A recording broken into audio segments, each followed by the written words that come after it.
Hello and welcome back to the What Do We Know podcast. My name is Zach, along with my brother JP, back for another brother chat. Right.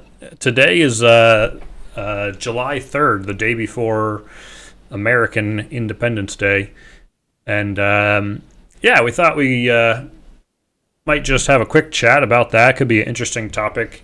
As it is sort of relating to some of the things that are going on in the world right now, at least in this country. But first, I thought maybe we could just. It's been a few weeks since we really have talked. Just curious how you're doing. What's going on in your life? Yeah, I'm doing well. I was just telling you we went paddleboarding this morning, and that was a lot of fun. And I think we went paddleboarding last weekend and maybe the weekend before. It's like kind of just getting out on the water as much as possible. And the water's warm, and I really like being on the paddleboard. You're like right on the water. Yeah, I don't have a boat anyway, but even if I had a boat, I think I think I'd still prefer the paddleboard right now. I just because I'm getting some exercise and I'm right on the water. I can like the hop in the stand-up water. paddleboard. Yeah, and Yeah. with those things, it's very flexible. You can stand up, you can sit down, you can kneel. If you want to take a break and lie down, you can do that too. And the ones we have are inflatable, so you just roll them up when you're done and throw them in the car. So very Hmm. portable. Do you have like a favorite local spot to go, or do you mix it up where you take them out? So far it's been, just down to the lake, put in a couple different spots, and yeah, it's been fun, just exploring the different areas.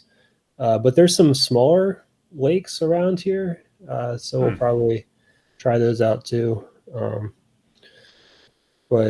mean, I've taken it not, well, I've tried to get it in the ocean. That's a whole other thing. It's a lot rougher. Yeah, Um, totally. So I like the flat water, and I've taken it in the river, and that's okay, like on the flat part of the river. But I think the lake is my favorite so far. So Yeah, lakes are nice. It's yeah, nice being in the freshwater, especially compared to the to seawater. Kind of get out of the seawater sometimes, and yeah, skin feels like, I guess from the salt, just feels yeah, different. Um, yeah. yeah, that's awesome. How about you? What have you been up to? Um, just working a lot, doing stuff around the house. But the thing I was going to mention actually was, so I think the last time we talked, it's been a couple weeks, but we were talking about mostly about guns Oh yeah, and just stuff like that, and it got me thinking. Man, we used to shoot guns as kids all the time, and I had a yeah. great time doing it. And I've shot them here and there. And so I started doing some research in my area and found a local fish and game club Oh nice. that has a nice, like, 100-yard shooting range.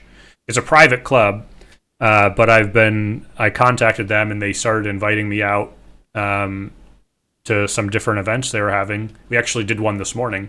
Oh cool. Um, and yeah, so now it's like, I think we might join this.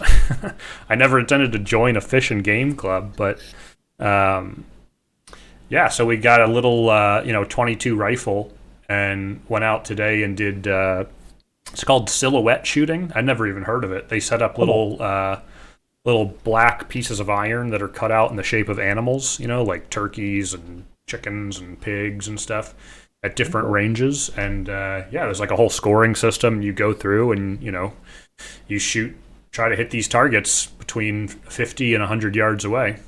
Wow. Um, yeah, and it was a ton of fun. I bet. So yeah, it's honestly a nice activity. I've been intentionally trying to get myself into non-computer related hobbies and interests, Yeah, yeah, just because, I mean, I like doing stuff on my computer, whether it be video games or other stuff. But with spending, with that being both of our occupations, yeah. it's nice to Got to get get away. away, get a something that you're legitimately interested in that is not computer related. So Yeah. um, yeah, so interesting, and that sort of came about just because we started talking about it, and I was like, man, like this could be fun. Yeah, So that sounds like fun. interesting developments, I suppose. And you're able to get ammunition because every time I've mentioned shooting and whatnot, I've heard that ammunition is kind of scarce right now. So I've heard that too, although I don't have a lot of context for how it was. I have no problem at all, Oh, that's um, good. but it is more expensive than it Ah, has been, I guess, historically. Um, but also, I mean, I'm sure it varies a lot from state to state. New Hampshire has very loose restrictions on guns and gun paraphernalia. So, there's several gun stores within 20 minutes of me, and they all have ammunition. cool. So it can get expensive though. That's why the 22 is nice because I literally went to Walmart yesterday and picked up a case of 325 rounds for like $20 or something. Oh, 22 that's not bucks. bad. It Yeah, was very cheap to shoot it. yeah, Um, it's just a little guy, yeah, yeah. They're small.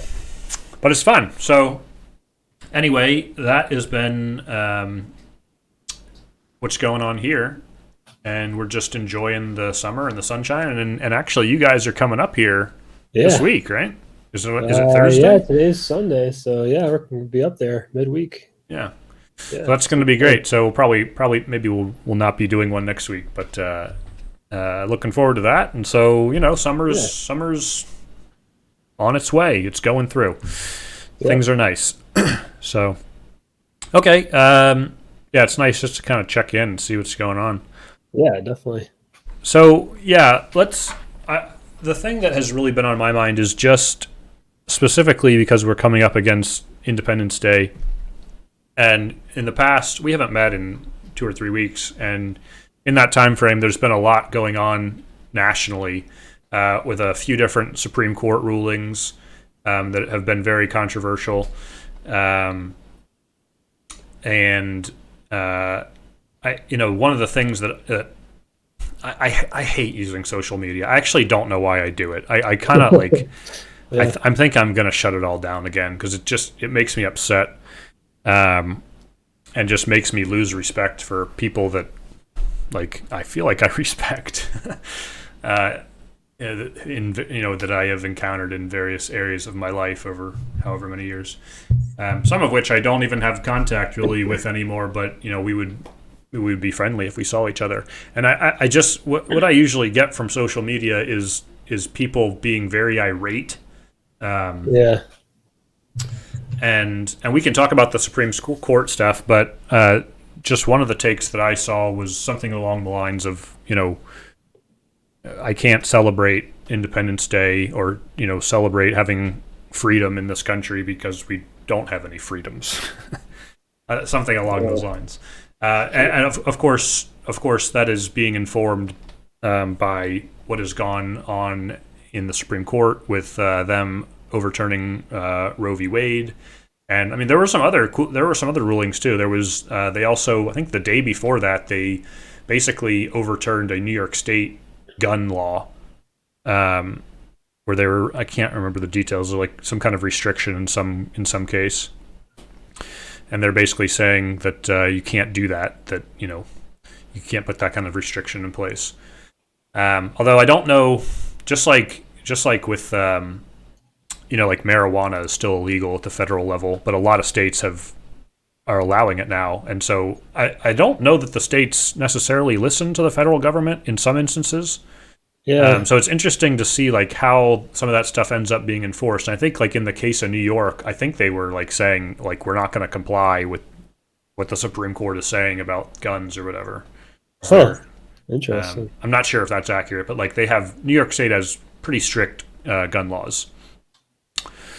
Um, so anyway, I just thought it would be interesting to kind of, and we can get into some of those issues, but kind of take a step back and think about, America is certainly not a country without flaws in any by any stretch of the imagination, but it is a country that has a very unique um, connection to this idea of individual liberty and freedom, especially if you look over, throughout history.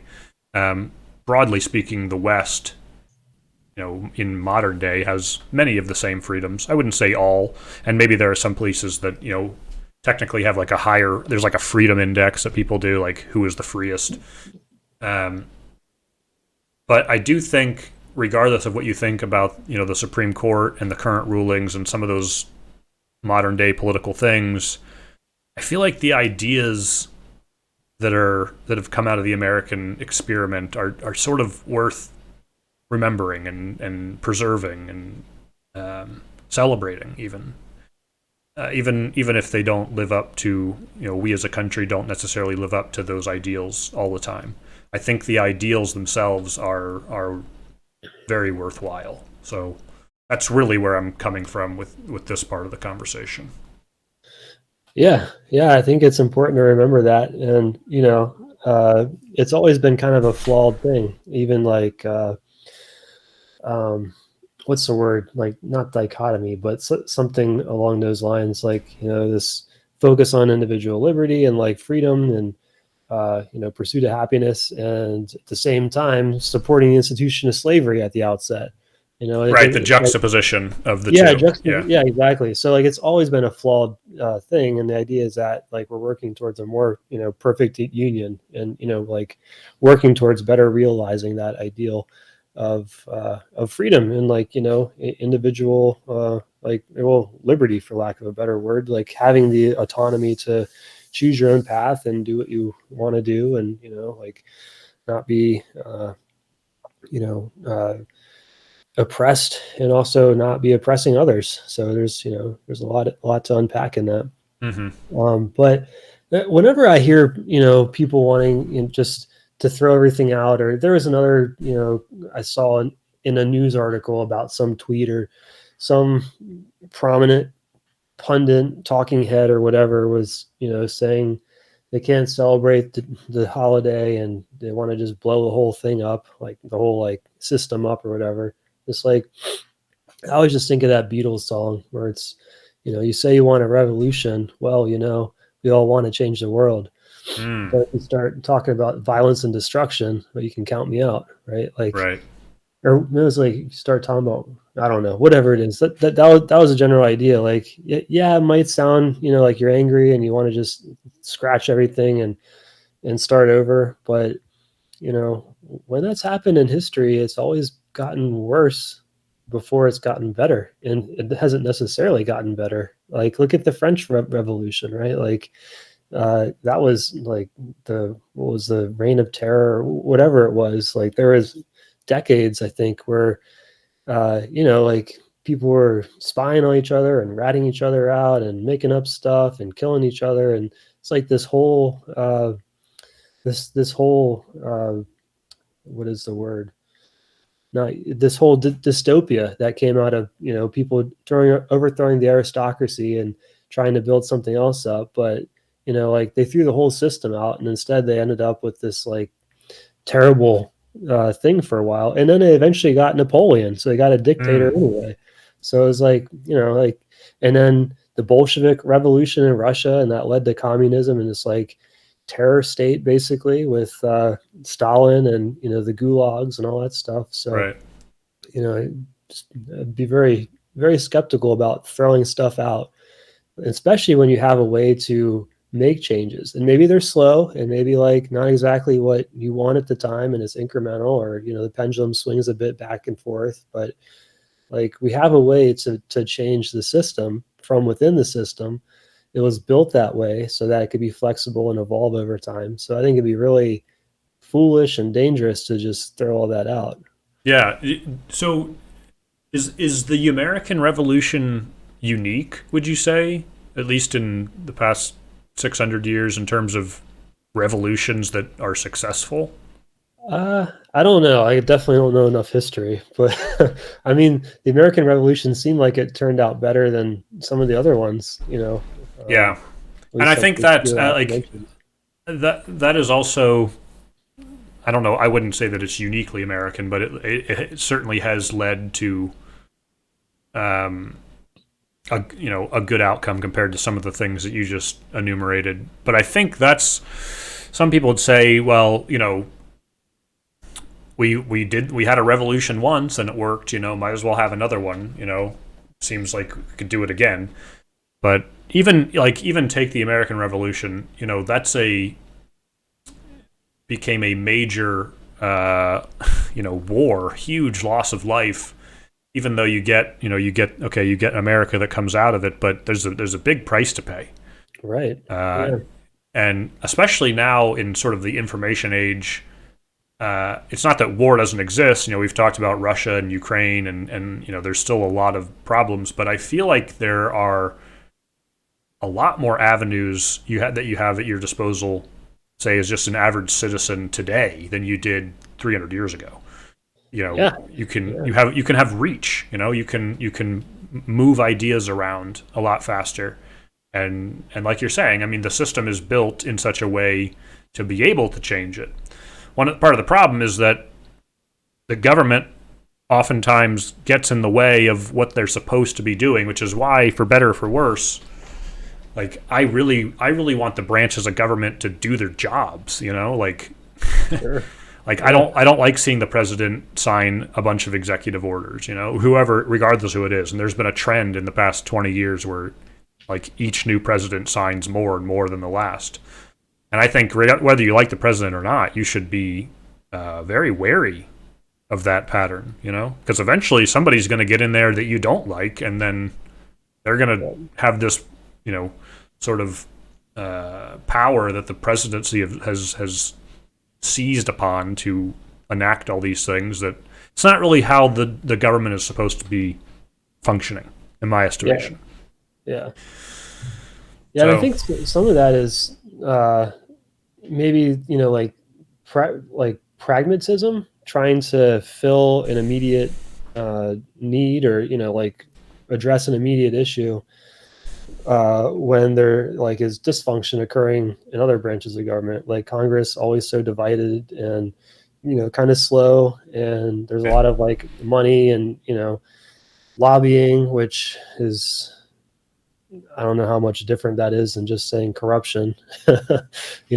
Like there's a lot of inefficiencies in the legislative branch. So like sometimes maybe you just need you do need the president, the executive branch, to step in and sort something out. But it's also like a very slippery slope and not a good long-term approach unless you want to end up in a dictatorship. Sure.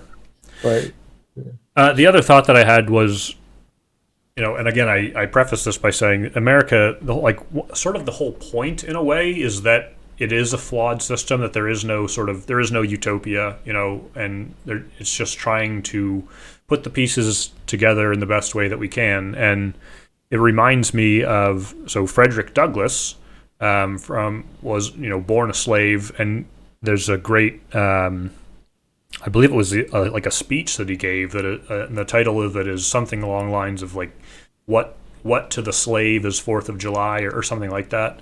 And basically his point was, I think, and I believe this is a speech he gave after he already became a free man.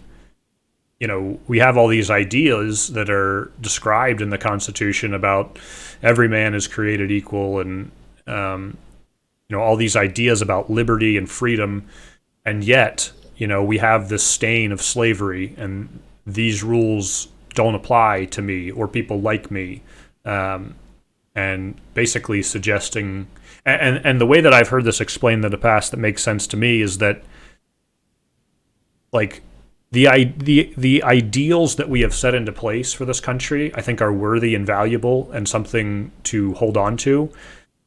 But we should try to hold ourselves accountable when we don't live up to those ideas. And so that's what Frederick Douglass is saying, and this was Martin Luther King's point as well. Around the whole civil rights movement is, that your country is sort of founded on these ideas that people are equal, and yet your government is basically oppressing us. And not living up to those ideals. And so this is the actual dichotomy of the founding fathers, is you have someone like Thomas Jefferson, who was a slave owner and also has the foresight or wisdom or whatever you want to call it, to also recognize that maybe there's an aspirational path forward about liberty and freedom. And the founding fathers are men, they're flawed. And I am certainly not advocating that anybody get a pass, but we also have the advantage of of hindsight and looking back and judging people 300 years ago based on modern day morality standards. And in the case of slavery, it's not it's not that slavery existed in the United States. It's that almost uniquely, the United States ended slavery over the course of world history. That's not something that you see throughout all peoples, in all geographies, across the world, for all of time, essentially, up until, past few hundred years. Slavery has existed and been prominent, and it still exists today in some parts of the world. And so I think it's worthwhile to recognize that and hold this country and its leaders accountable, but also understand that you don't throw the baby out with the bathwater, like you were sort of saying. That some of these things are worth preserving. Yeah, definitely. And the other thing is on social media. Social media, I think it just thrives on getting people riled up and like anger and whatnot. And I don't know. Like I'm never on Facebook. I have an account, and family pictures and stuff, but that's it. Like I don't really ever go on there unless there's something specific I'm looking for. But I don't know why I go on there. Yeah. It's never a good time. But it is. I mean, there's like let's hold off on some of the present issues that we're going to discuss. But a lot of it is about. I don't know where this trend came from, but it's about. I think they call it sort of virtue signaling. Like, here's where I stand on these issues, and because I stand in this way, I am good and moral and just, and I deserve respect or whatever. And there's not really any weight to that. It's more just about putting that out there into the world so that people can see how good you are, I guess. I don't know. I don't really understand the point of it. Well, I think, and obviously, like, not saying we have it all figured out, and I know we've made that point before as well, but doesn't seem to be enough like active listening and like real conversations going on. Like, discussing different viewpoints and like bridging the divide. It tends to be just more of people yelling at each other or yelling past each other, even like not really making progress on figuring out how to like, synthesize two sides or find a way forward. It's just like just battling each other, So, yeah. And everyone's entrenched on their side. I'll without going into too much detail, I was having a conversation trying to do some of this active listening stuff with someone who was I consider way further to the right than I am, like very conservative. And I was trying to suggest that, hey, the media we consume has its own, bias built in.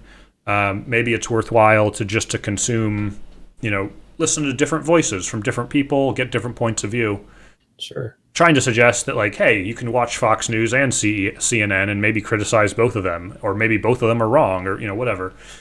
And the point that was made to me was that they listened to Ben Shapiro and Michael Knowles. These are both conservative figures from the Daily Wire, and I enjoy both of them. Like, they're for what they are, and I like listening to both of them. They're both very smart people, but they're both very conservative to whatever degree, and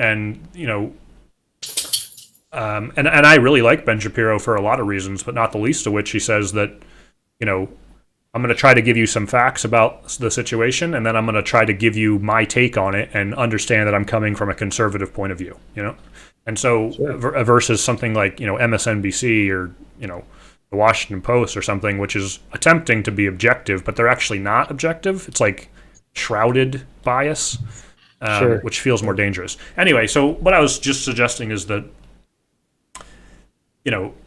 listening to Ben Shapiro and Michael Knowles are fine, but those are not opposite points of view. They might differ in some on some issues, but they're pretty aligned up in terms of being conservative. Right. As opposed to someone like Sam Cedar, or who is that same kind of person but on the left. He has like a YouTube podcast. It's just, and maybe we could talk at some point about just like different people that we listen to or whatever. But anyway, the point that I'm getting at is that most people don't want to do that. Even if they listen to multiple news sources, they kind of want to listen to the news sources that they like. Yeah.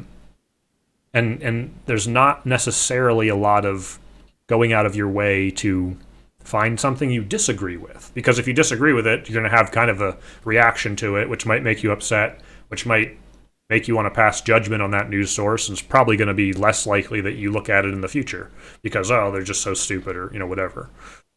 So there's a lot of animosity built Yeah. up on both sides, certainly. I'm not innocent here either. I mean, I've fallen into those same sort of thought patterns. I think it's incumbent upon ourselves to try to recognize that, and at least strive in some way to break free of it. But it is not easy. Yeah, I think just being aware, like of like kind of self-awareness or reflection. But I think there's just a psychological piece of that too, like confirmation bias, and it feels good to hear what you already believe, and then like a self-reinforcing feedback loop, and you just kind of keep going down a certain road from a point of view. Now, I don't know of any studies. I'm sure there probably are some about like depending on what news source or sources that you consume, it probably moves you one way or the other on the political spectrum. Like, because it seems like, people that are far on one side are consuming, one set of sources, and then far on the other side are consuming another set of sources. And there's just not a lot of like overlap. So it's almost like people living in different worlds, that you get different, if not different facts, which they do get different facts, I think, to some degree, but certainly a different spin on them, and then, different interpretation. But yeah, again, there's just not a lot of like reaching across to the other side, trying to truly understand what their view is and how, you could like bridge the gap. There's just, at least there's not a lot of that, it seems like, in media. But then again, like the people that are loudest get all the attention, and that doesn't necessarily mean that they're the majority. Which is so strange, because I'm actually I ran into just a Reddit post or something, I can't remember, this week about and I've heard of this guy before. His name is Chris Voss. He wrote he was a former FBI negotiator, and he wrote a book called, I believe it's called Never Split the Difference. Huh. I can't remember. I might be wrong about that, but I think that's what it is. Anyway, I haven't read the book, but I have listened to some of his like speaking events and discussing some of these points. And one of the things that he talks about is that, like, if you want to be a successful negotiator, you have to have empathy for the other side. You have to show that you're sort of interested and caring about them, and you understand what they're going through, and how they are sort of seeing the world in a way, and then only then can you sort of build some goodwill, and it's about building trust, right? And so you can imagine being in a really high stress environment like hostage negotiation. Obviously, that's extremely difficult and stressful. But it's the same. Like, I sort of see the same thing. Like, you could use the same strategies. I don't know if you're a congressman or something, but like just talking to people who disagree with you. Yeah. Why do we have to yell and shout? Why can't we try to have empathy with each other and recognize that we're all citizens, and we're all sort of in the same boat in a way, and why can't we just have a conversation and try to move forward in a productive way?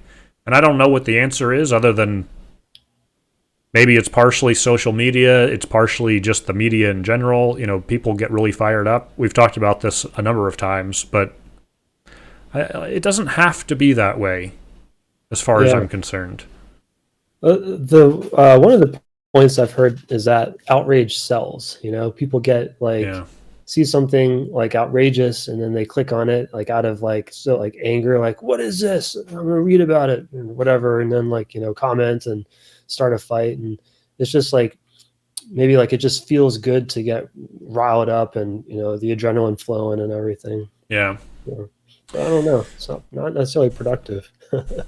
Yeah. So given sort of setting the stage in that way, maybe we can start to unpack some of the Supreme Court stuff because I'll be the first to say I'm a little bit nervous of discussing this because I feel like if I don't agree with the mainstream, then I am immediately like the bad guy or something, right? Like even though we just Yeah, talked about how trying to have empathy and understand other points of view, but I think I do want to talk about it. So I wonder if maybe you would go first on this one, and yeah, then because I want to hear what you have to say, and then I'll kind of respond with what I'm yeah. thinking. So, and this goes beyond, the recent court decisions, but just in general, I don't think it's a good strategy for, nine people to dictate the like the law or policy for the rest of the 330 million of us. Um, I don't, as far as whether the Constitution should be interpreted strictly like verbatim, or whether you want to make a more expansive interpretation of it and like kind of assume that like as context has changed over time, different things can be kind of added in or assumed to be implicit in the original intention. Like, okay, but when it comes down to it, like if we like as a country decide that we want to support a woman's right to choose whether to terminate her pregnancy, at whatever stage in her pregnancy or whatever, like whatever we want that policy to be, should be done through the legislative branch. And if it's going to have like conflicting constitutional implications or whatever, and there's a chance that the court may strike it down or whatever, then it needs to go through a constitutional amendment. Like that's why those tools exist. And I get like that is a high bar. Like that's a lot of effort, especially a constitutional amendment. You have to have was like 2/3 of states ratify it, and it's a long process. And like, it'd be like a huge lift to undertake, and it wouldn't be quick. But if you don't do that, then you open the door to what we've seen, where there's been a policy in place one way, dictated by the court for 50 years, and now the courts Mm-hmm. reverse that. Whether or not that was the right choice or whatever, and like there's that whole 50-year precedent that was just kind of thrown out. But why are we leaving these policies up to the court? Is basically my opinion on it. Like Mm. it's just I don't understand it. It just kind of feels like a shortcut, and for regardless of whether it's you're pro-life or pro-choice, uh, dictating policy through the court is not a very, like, it's like an executive order. Like it's going to be Yeah. subject to change when the next president comes in. It's just it's not a like a permanent or like resilient approach, in my opinion. Mm. I have to say I am actually shocked that because I completely agree with all of that. Yeah, I thought that would be very controversial to say, but so yeah, I mean I completely agree. I really just like I dislike executive orders. I really dislike sort of like legislating from the bench. Right? right, It's yeah, not your job to do that. It's a very tricky topic. If you can take if you can try to remove some of the emotion from the discussion and think about what the job of the Supreme Court is, you might agree with the original decision in Roe v. Wade and say that okay, we by reading this amendment, where I forget the number, but the right to privacy, we are finding within those words this idea that your right to privacy is also includes an abortion. If even if like even if you find that, um, even if you agree with that, I think it's at least a stretch to say that's what the what the Constitution says, and and just like you're saying, we've had 50 years of Congress able to do something about it, codify it into law, and they have not done so. So, I think it was Nancy Pelosi or something said, this is. I mean, everyone goes on their party lines and says their thing, right? But they say that the Supreme Court has set back women and this and that. And it's like, well, you've been in Congress for how many years? How many decades? Like, what have you done about it? It is the legislative branch's job to legislate. So go legislate. Like, if these are the laws that we need, then go create them. And just like you're saying, I understand it's a hard process, but that's also by design. It's supposed to be a hard process. So that you carefully consider what is passed into law. And so, my opinion is, and we can talk about, if we want, where we fall on the abortion issue, as it's a very complicated topic, but I'm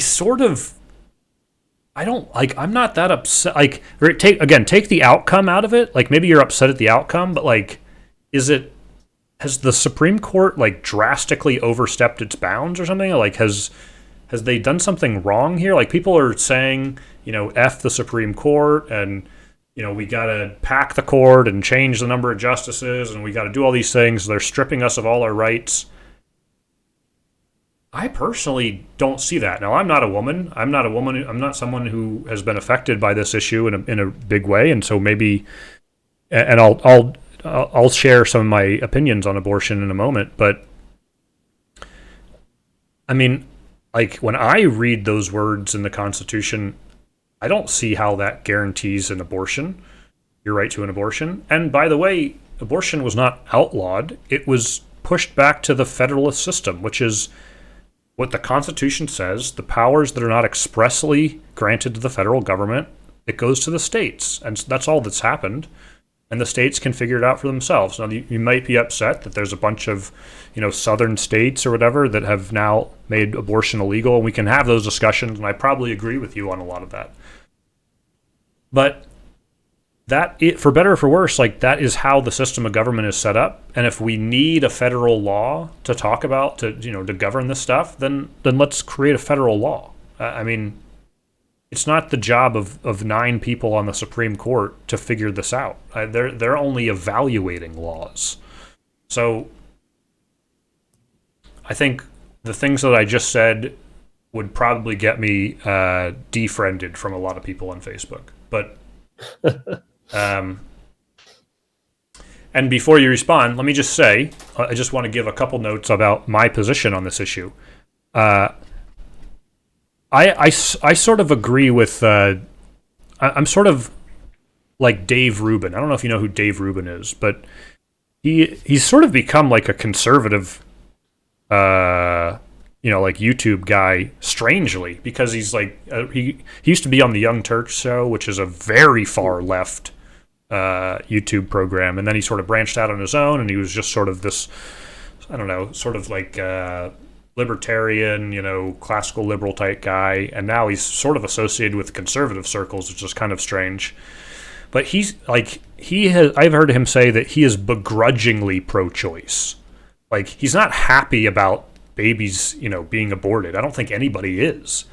But it seems to me that there are some realities that exist where it needs to be legal.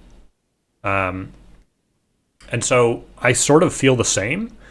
I'm sort of begrudgingly, at least, closer to the pro-choice camp. But let me just say this, and I'll let you respond. It feels to me like the pro-life side has a stronger argument, which is, if it is a human life, then it deserves protection. So it's a very strange topic and very difficult, and people have very strong opinions about it. But so I understand people are upset about it, but I'm kind of okay with the Supreme Court just doing what the Supreme Court is supposed to do and not legislating. And they sort of kick the ball back to Congress now to say, you're the legislative branch, like, go legislate. So that's my general take on the issue, I suppose. Yeah, and again, like I don't think it even really matters whether you're pro-choice or pro-life, or where you fall in that debate. What the Supreme Court did was just, redefine how they're interpreting existing law. So, if you wanted to change one way or the other, the way to do that, other than taking this like shortcut of, you know, Supreme Court decisions or executive orders or whatever, is to make it lasting. Like send it through the legislator, Hmm. do a constitutional amendment, like make it very clear in law that policy should be one way or whatever. Right. But um, yeah, as far as like the abortion thing, I kind of just fall back to freedom again. Like uh, I'm not sure how again, we're not women, but how you could, dictate what a woman decides, whether they decide to carry a pregnancy to term or not. Hmm. I mean, it does, especially like the late term abortions, and you hear about limbs getting ripped off, and all this like very gruesome uh, procedures, and that doesn't seem right either. So it seems like there's but again, like, and then some of these laws are no exception for rape or whatever, and that also kind of seems like you're just you know too restrictive uh, on a woman's liberty, basically. And then there's a piece like you have like a mature adult, or like a developed human, and you're going to weigh that against a preterm, like a fetus that who knows when conscious experience starts, but I'm willing to bet that you're not going to have like that whole like emotion and memory and like context and like as fully developed of an experience, like memory and all that. So like it's going to be a trade-off, because you are like weighing the rights of one human life with another. But um you know I think I fall more towards the uh give women the right to choose what they're going to do. I mean, it's their body, right? Yeah. So let's stay on this a little longer, just because I think it's worth going through discussion with it. Like you said, we're neither of us are women, so I'm fine if anybody listening to this says that our points don't matter. But that doesn't mean that I don't want to talk about it. And I've talked about this with some women too. Um, so yeah, to your point about uh, who knows when it's a person, sort of sentient or a person. I mean, to me, this is the defining question: is it a human being or is it not? If it is a human being, then I feel like it has to be granted protections that human beings have. Like take the baby out of the equation. Once that kid is 5 years old, like nobody's aborting a 5-year-old baby, right? Like it's a Yeah. person, right? So like there's a line somewhere. You have to set a line, and at some point this person has rights, right? They have like one of the legitimate roles of the federal government is to protect its citizens, protect human life, and so if it's a person, then I feel like it is due the protection of the federal government. But I mean, to me, the question about like, oh, is it conscious? Can it feel? I don't think those matter at all because you could apply that same lens to like somebody in a coma. Well, they're not conscious, they can't feel, but they're still a person. Like you can't just kill them because you want to. I Well, mean, I think they can. I mean, in some cases, you can pull pull the the plug. plug. Yeah. Sure, and there are living wills, and there are Yeah. yes, there are cases where you can do that. But I would say that they are still a human being, meaning they are still granted some amount of protection by the government. If somebody came in and shot them with a gun, that would be considered a murder. Like they're a person, right? And Yeah. sometimes, I mean, depending on what kind of coma you're in or whatever, some people wake up from comas. Sure. Like, well, how do you deal with that? So, like, to me, that is not, it doesn't feel like a great indicator. but I also don't know how to draw the line because, like, I think everyone would agree that 5 minutes before. Sorry, let me backtrack. Not everyone would agree, and this is part of what I see as a problem with people who hold these positions is that 5 minutes before a baby is born, they consider it not to be a human, and then it passes through the birth canal, and now it is a human. I couldn't disagree more. And so the standard that Roe v. Wade actually set into place was sort of whether it's viable. There's sort of this murky gray area about what does viability mean. Yeah. So I mean, I understand the sort of general pro-life argument is given that it is a person at some point, and we can't really pinpoint when it becomes a person. A lot of people just say, well, it has to be conception because that's the only like sort of time that makes sense. I don't really agree with that, even if I think that it. I mean, this is where it gets really, really difficult because even if you grant that, okay, well, after conception, is it a person? I don't know. Like, I still think it makes sense to have some kind of sort of like grace period there for different, different things that crop up. And then you get into weird situations like where a woman has an ectopic pregnancy or some other thing where, they sort of have to abort the baby to save the mother's life. And if that's the case, like, I don't want that to be illegal, like I don't want to mandate somebody can't get the care that they need because the government got in the way, Yeah. It's very difficult. It's very difficult to wade through these waters. Yeah, I think, I mean, again, this is like harkening back to the importance of like listening to the other side or both sides and finding a way to bridge the divide and ultimately just make a compromise and find a way that can, work well enough for everybody. Like, yeah, 5 minutes before natural birth and you're going to kill the kid, that sounds excessive.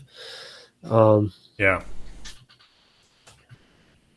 And then on the other side of it, conception, and you have, at first, a few cells or like a group of cells, like, not even like a brain developed or anything. So prohibiting aborting that also seems excessive, But for me, I don't know. I think the sentience piece of it is really kind of critical because at that point, to me, that's what makes a group of cells like become a human being and like from lack of a better word, like the soul, right? Like that conscious experience and the capacity for self-awareness and like feeling and yeah, just experiencing things. So like that's what I would think is worth protecting. Because like let's go and you don't feel bad about like cutting down a tree or like squashing a bug, or I still feel bad about squashing bugs, but like it's not like you go through life and don't want to ever kill like a group of cells, like we eat other cells. It's just part of life. So yeah. So anyway, I mean, that's kind of what makes sense to me is, definitely protecting human life, but also balancing that. And in this case, you have to kind of balance, the woman's rights with the rights of this developing new life. So yeah. So how do you like? So what does it mean to be sentient then? Like, can Yeah, you I be don't know. sentient That's before kind you're of murky born? too, right? Like, yeah, at what point does consciousness develop? Well, it seems fairly clear that it comes from the brain. So you have to have like the brain has to be there and developing. So I don't know, during what week of pregnancy that starts appearing. Or what about like the fetal heartbeat? Like when there's a heartbeat, there's a literal heart that's beating in there. Like, does that make it a person? I don't know. I mean, lots of animals have hearts and we eat animals. There's no controversy about like, killing cows or pigs or whatever. So I don't know. I suppose the counter to that would be that those aren't budding human beings. Whether it is whether you want to say it's not a human being, it's like gonna be a human being. Yeah, it has potential. And I should say, like, I'm not saying abortion is great. No, Everyone I should do understand. it. Yeah, It's just like if a woman is pregnant and wants to get an abortion, at what point, is that okay? Versus, are we saying you have a life inside of you, and that life should be protected as well? I do think that just like some of the other things we've talked about, if you were to, let's say you have a nationwide abortion ban, or in one of these states where it is illegal, just like prohibition, just like the war on drugs, it's not going to stop these things from happening. It's just going to drive it underground. It's going to make it more dangerous. It's going to make it create a black market for it potentially. Yeah. And like that doesn't feel good to me either. Yeah. So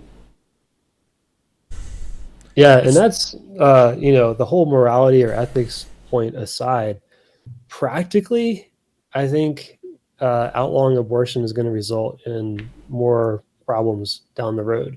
So you're going to have more unwanted kids that are growing up. You're going to have poverty exacerbated, that whole cycle of poverty issue. And so then you're going to have more social problems down the road. You're going to have more continuing poverty, probably more crime. There's going to be a whole lot of downstream effects from taking away someone's right to decide when they want to have a kid. yeah, I mean, despite that, I feel like I still fall on the pro-choice side generally. Like it's very the language is still sort of weird to me. Like the right to abort child or the right to have a kid. Yeah. I don't know. Like it's the whole. I mean, your point about the poverty stuff. Yeah, I see that argument, but that's why like the most important thing to me is like is it a human being that has rights? Because if it is, like those things don't matter. Like it would be yeah, sure we could save a lot of money by just killing off a bunch of people and not having to deal with homeless in the street, but we like our social contract doesn't do that. Like we're not walking around rounding up and exterminating people who can't afford food. It doesn't make that doesn't really resonate with me. But actually one thing that I have encountered somewhat recently that has really challenged me on some of these points is, let's, like, for the sake of argument, let's go the full distance. Let's say it is a person, and that person has rights. And in the thought experiment, just remove the fact that it's a baby. Pretend it's a full-grown human being, right? And let's pretend that because of something happening, that person lives inside of you. Like they cannot exist other than being inside your body physically. Like think of, so like you're sort of the host system in this arrangement. And it's an interesting thought experiment to consider, like do you have some kind of moral obligation to keeping that person alive, this like full-grown adult living inside of you? Or do you have this sort of, agency over your body where, yes, they're a person, but, it's not incumbent upon you to be forced to keep them alive or forced to have them live inside of you? Like maybe you could remove this person from living inside of you, but it would kill them. And it's a weird thought experiment to like consider, well, are you just willing to let them live inside your body? Like, obviously, this is not practical. It's only hypothetical, right. But I think it is a useful thought experiment of like, well, how far would I be willing to go? Like, for the rest of my life, could they live inside of me? What if it was more than one person? And like, I'm responsible for the health and well-being of these people who live inside my body. Do I have the right, I suppose, to like literally kill them so that is not happening? And I don't know where I ran into this idea, but I was kind of like, man, like that really throws a wrench into some of this stuff, like, because in that, like, if you describe it like that, I'm kind of like, yeah, I mean, I don't know that person does have a right to live inside of you.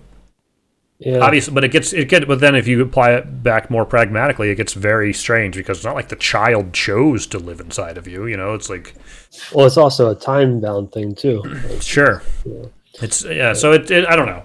As usual, I don't have any answers. I don't think I know anything about it, but well, it's always good to look at different angles and at least try to understand the subject. yeah. But I mean, the idea of rights are, rights are, I don't know, they're kind of weird, right? Like, I want to say they're kind of subjective, but they're not. I mean, you can go through like the whole logical argument, like ethical, underpinnings for various rights, but it's built on logic. And to some degree, they're malleable because, at the end of the day, you can say, or maybe like the enforcement of them is malleable. I don't know. At the end of the day, it's going to be uh, might makes right. Not that that's the right thing, but Well, whoever it's has the often power true. is the one that's going to be able to at least enforce the rules, if not, like set the rules. But so, yeah, I don't know. I mean, I definitely, I feel like I see both sides on the abortion issue. Um, I wish that there is, more of a attempt to come to like a compromise or like a way to balance the concerns of each side, Yeah. because I also think yeah, I mean, it is important, especially if you're like a pregnant woman and you are considering an abortion or you want to have one. Like, it's going to be like a top priority issue. But as far as like of all the political issues and all the things facing the country, it doesn't feel like it's a like uh, I shouldn't say life or death issue, but because it is, but uh, there's a whole lot of other important stuff that needs our attention as well. Like, for our country's continued prosperity and security and integrity. Uh, so yeah, it's definitely an interesting debate. Now, one thing that and to your point about like trying to enforce a prohibition and like the whole how that's gone with other prohibitions that have been attempted. Um, but some of these laws are attempting to outlaw or make illegal, like even telling somebody or offering them any help in traveling to another state that does allow abortions. And so it's like conspiracy to help uh, enable an abortion or whatever it is. So even like if a woman is in a state where it's outlawed and with this extra law that's in here, and if someone is like, hey, you could go to this other state and get the procedure done there, that in itself could be a crime. So you can't even like Hmm. advise a woman that these other options exist. And that feels like that's overstepping it too. But I mean, I get it. Like, people feel very strongly about pro-choice or pro-life, and the pro-life camp, they don't want abortions, and so they're going to do everything. Some of them, anyway, are going to do everything in their power to prevent that. But it just feels like when you're outlawing the sharing of information, that Hmm. It's never that a good recipe throughout history. yeah, and again, like my default lens is just freedom. Like, to the extent possible, just get out of the way and let people make their own choices. Hmm. So Well, it's a very difficult issue. yeah, Uh, and just to circle this back a little bit, um, I mean, even given all of that, and with everything that's going on, and maybe you're out there and you're really upset at the Supreme Court, and you hate Clarence Thomas, and you can't believe what is going on, and your rights are being stripped. I would encourage you to not suggest that necessarily means that the entire American system should be blown up, right. or Yeah. that that fundamentally means that you have no rights, or that freedom doesn't actually exist. Um, and there's have we've talked a little bit about Jordan Peterson, right? Maybe. Just a little bit, maybe. Yeah. And I really like. Oh yeah, because the clean their room thing. Oh yeah, clean your yeah. I was watching him talk. It's just some random video where he was talking about Nietzsche, the Russian writer. Yeah. He was saying, was he Russian? I thought he was German. I could be wrong too. I'll have to double check. But he's basically saying, like, this is a 1 in a billion type writer. Like, even if you strongly disagree with him, you can't just read like one part of it and go, this is ridiculous, I don't agree with this is wrong, and throw the whole book away. Like, it's full of 1 in a billion type of ideas. Oh, yeah. Even if you disagree with maybe a lot of what he says, like, there is value to be gained, by reading this author. And so he's suggesting, like, okay, you read this part and you say, well, I don't agree with that, but I'm just going to put that aside for right now because of the sort of weight of who this author is, and I'm going to get through the rest of their ideas because there could be things that are very valuable in there. Sure. And I think all too often in general in our society, we get to that first point and we say, this is a hard pass, and I'm just dumping this entire thing. Yeah. And it's like a knee-jerk type thing, and it's I think we do that at our own detriment. Yeah. I remember becoming aware of that, like, for myself, where, I'd just kind of been in the habit of, consuming whatever media and just, like, not even really, being aware of it, but just assimilating those views, like, like, oh yeah. And kind of like letting decisions or like approval be made for me, like whether to approve of this or disapprove of that. And the first time it really hit me in the face was, well, there are a couple incidents, but one that stands out in particular is back when, I didn't know anything about Joe Rogan. And I saw in the news that he had Elon Musk on his show, and then Musk was smoking pot on the show. I was like, what is this? Yeah. So of course I watched the episodes. I was intrigued. Yeah. I was like, oh, this Joe Rogan guy is pretty interesting. And then I'm looking at usual media sources and like, oh, he's terrible, he's alt-right and blah blah blah, and just kind of writing him off, and like, in the past I'd be like, oh, okay, like this guy is no good, whatever. From what I've read, like, there's something wrong with them, so I'm just gonna not look any further. But I listened to him. I was like, hey, this guy has a good show. He's very reasonable and articulate, smart guy, has interesting guests on. And I was like, maybe I should start thinking a little bit more about, the assumptions I'm going to adopt that are just kind of fed in from the news feed. Yeah, the mainstream media is very anti-Joe Rogan, I would say. Yeah. Which sucks. It sucks so much because he literally has, he'll have a 4-hour podcast with some like really interesting person, that might be important in some way on, the world stage or in science or medicine or something or politics.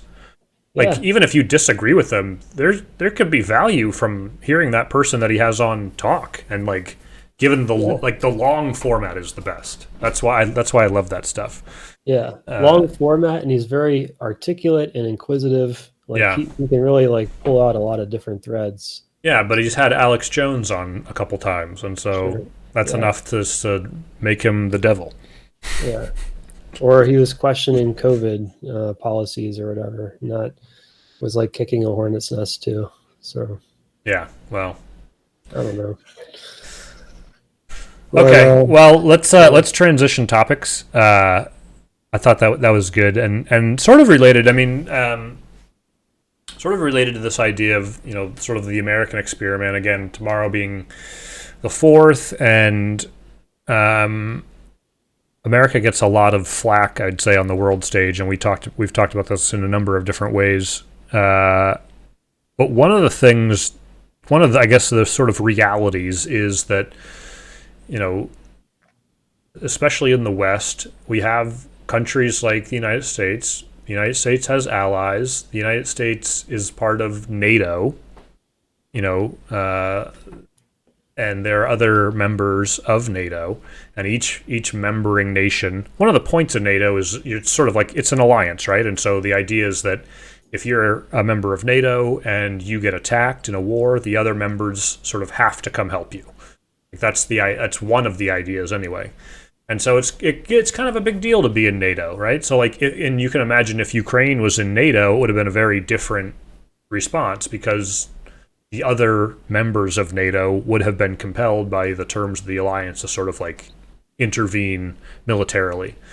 And maybe that would have meant Russia wouldn't have attacked Ukraine. And that's why Russia doesn't want states like Ukraine and Norway and Sweden to be in NATO. And I think Sweden and Norway are they're like budding members at this point, right? Like there's a lot of talk about them joining. Something Yeah, like was that. it Norway or Finland? It might be Finland, yeah. Definitely Sweden and one of those other ones. But yeah, Anyway, you had brought up this idea about there's a rather large discrepancy in spending for NATO members when it comes to defense. Do you want to give some context to that, or how do you want to? yeah. I mean, I know we've talked about this before, but I ran into this topic again recently. I was just kind of browsing, reading.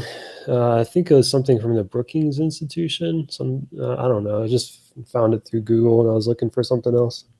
Mm-hmm. And it made the point that, like, basically they're calling for like a strategic realignment, or like basically like the future for NATO and for NATO member countries. And with China growing in size and scope and in geopolitical power, the idea is that the U.S. is going to have to shift more resources over to the Indo-Pacific region in order to counter that and to address it.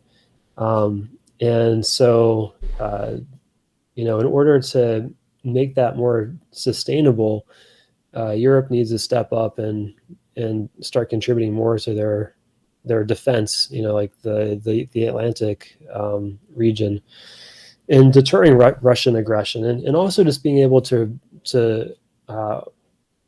organize and implement their own like responses to issues that whether it's migrants or natural disasters or something happening in the Middle East or whatever it is, being able to address those without being dependent on U.S. support, which was kind of a surprise for me because I didn't realize that there was that level of dependency. But Yeah. even to the degree of what they call enablers, which are like basically logistics equipment, so like being able to lift stuff or move stuff or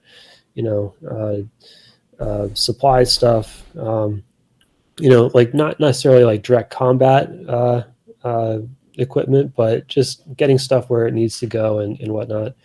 And also like the organizational structure and even like information technology to make all that happen. Apparently right now there's a heavy dependence on the US for all that stuff, which kind of blows my mind. Like you have these other sovereign countries and apparently they're still like very dependent on the US.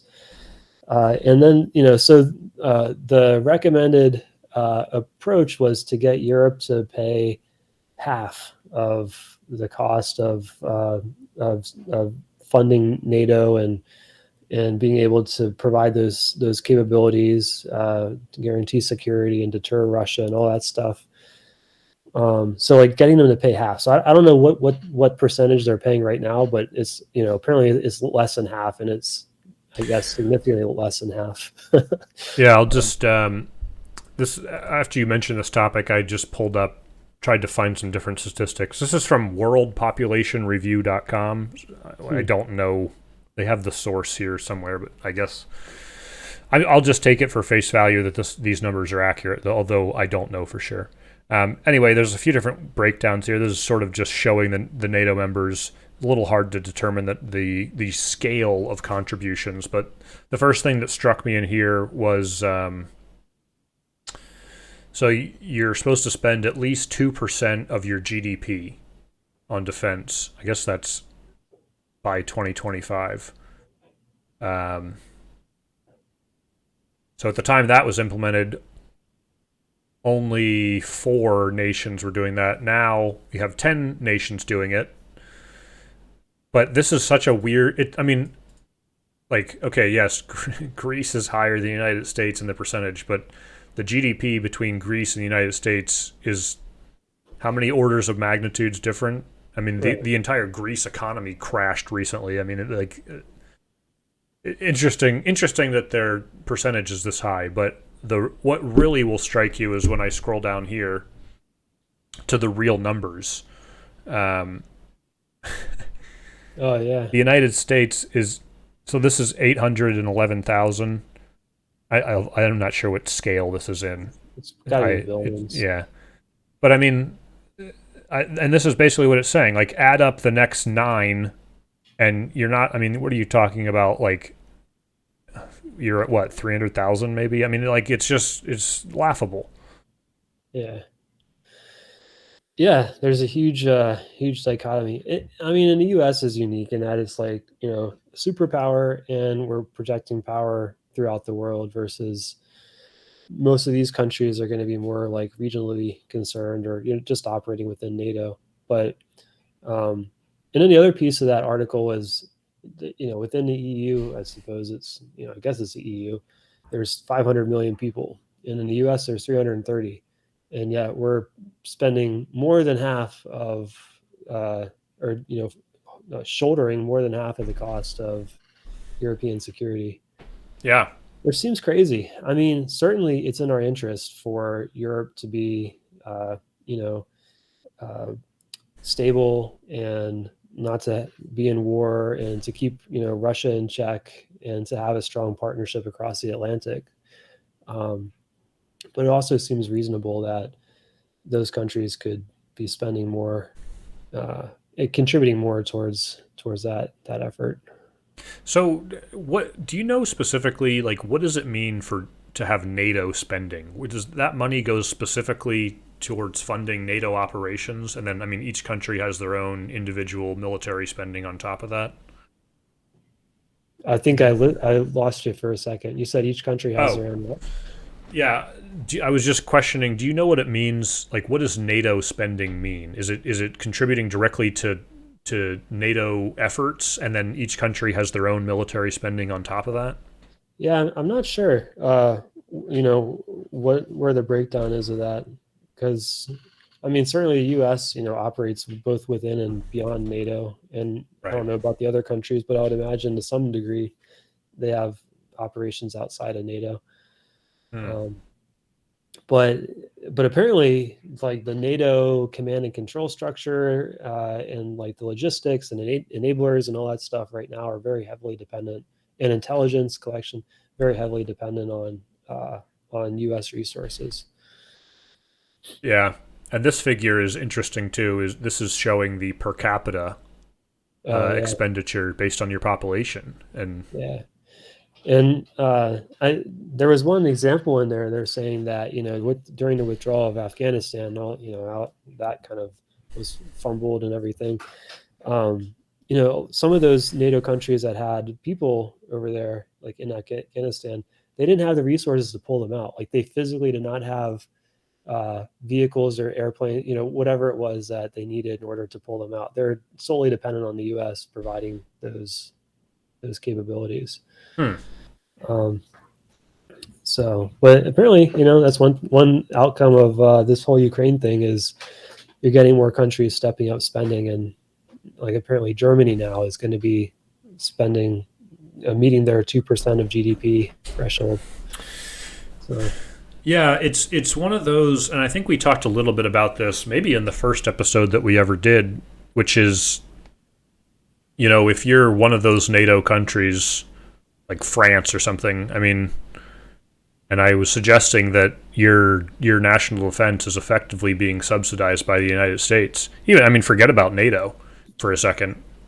The fact that the United States is basically the top military power on the planet, and you are friendly with them, like you get protection from that country, which means you can afford with getting away with not spending as much on your own military budget. And the military budget is very criticized in of the United States, and it's one of those things that is often touted as the sort of utopian European or Scandinavian countries where they have all these extra amenities and social programs. And it'd be interesting to see, like, if that dynamic didn't exist, where sort of the United States was there to play Big Brother and keep everybody from, invading Norway.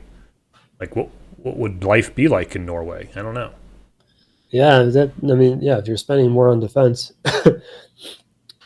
because that's the other thing about Europe is that there's much more robust like social safety nets and social spending and socialized healthcare and that stuff. So yeah, I don't know. I know Europe does have kind of a debt issue. Of course, we do too. I think that's kind of everywhere for the most part right now. Yeah.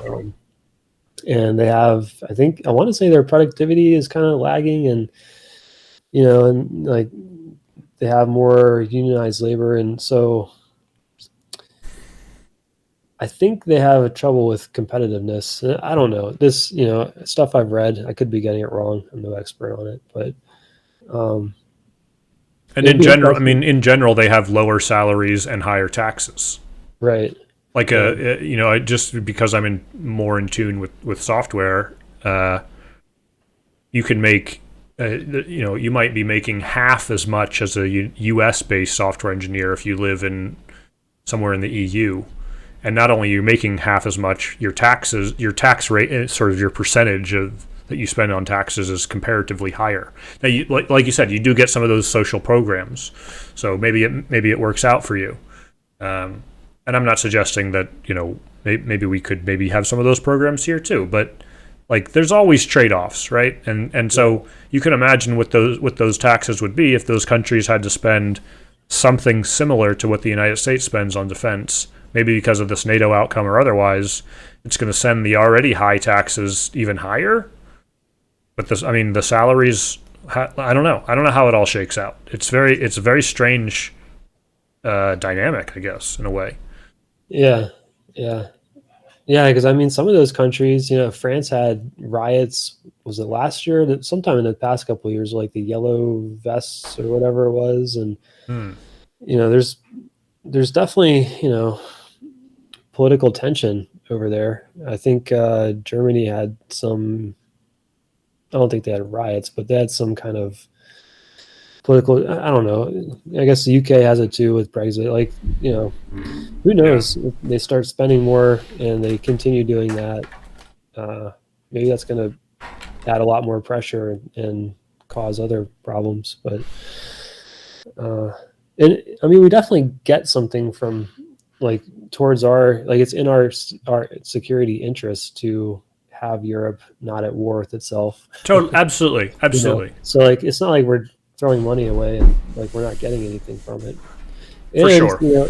There may be some other things that come up if and when Europe starts increasing their defense spending, and if they kind of build out more of a military industrial complex and whatnot, and then there could be more of like European defense industries competing with U.S. defense industries, and have to navigate that whole thing, kind of like Boeing and Airbus, and so there's never gonna not be some friction or some kind of thing to have to navigate through. Yeah, of course.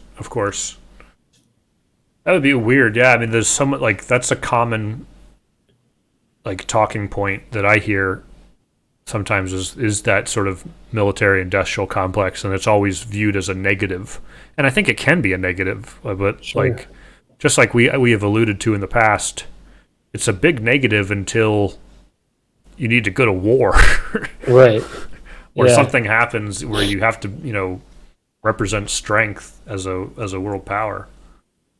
Uh, Yeah, something I'm kind of interested in. I haven't really started looking into it, but I want to compare uh, size of whatever, not based in currency, like like comparing militaries. I want to like look at it from like the stats of like head count or various equipment or the types of operations or drills or whatever.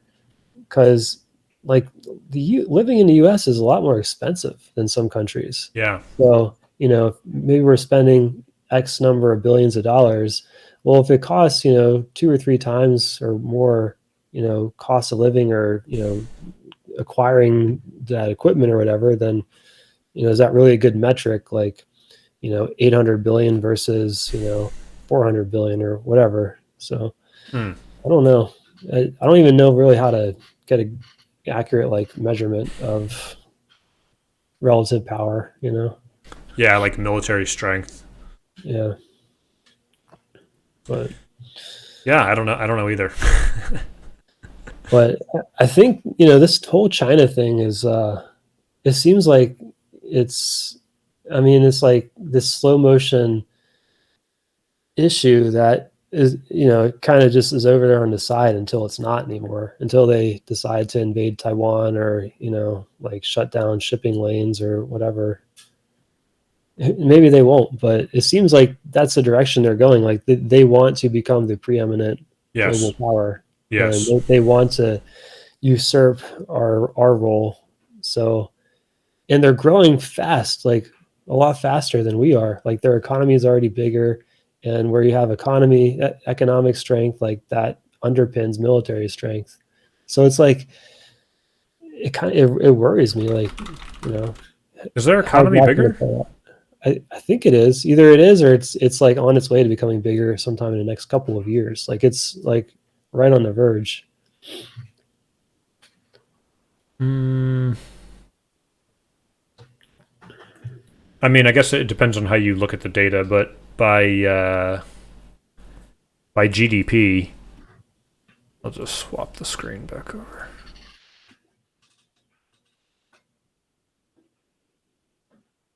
So the U.S. is like, Okay, we're still ahead a little bit, but this is from 2021. This is yeah, in millions of dollars. So, gosh, what is that? 22 trillion or something.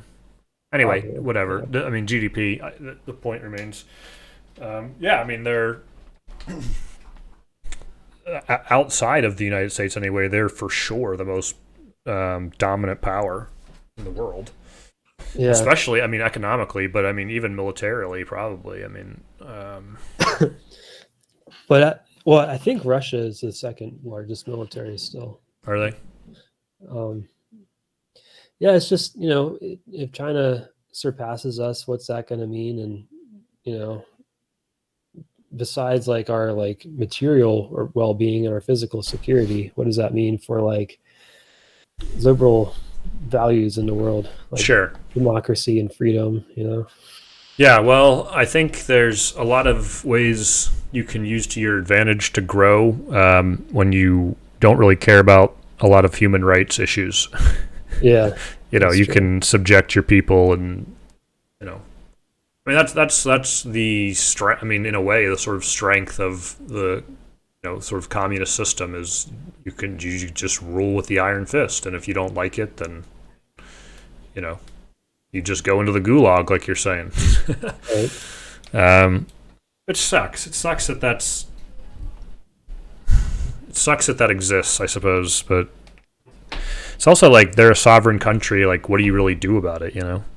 Yeah. And this is where you got into like the whole Vietnam conflict is part of it was at least being sold to sort of the American people of we need to stop the spread of communism, and we need to defend South Vietnam.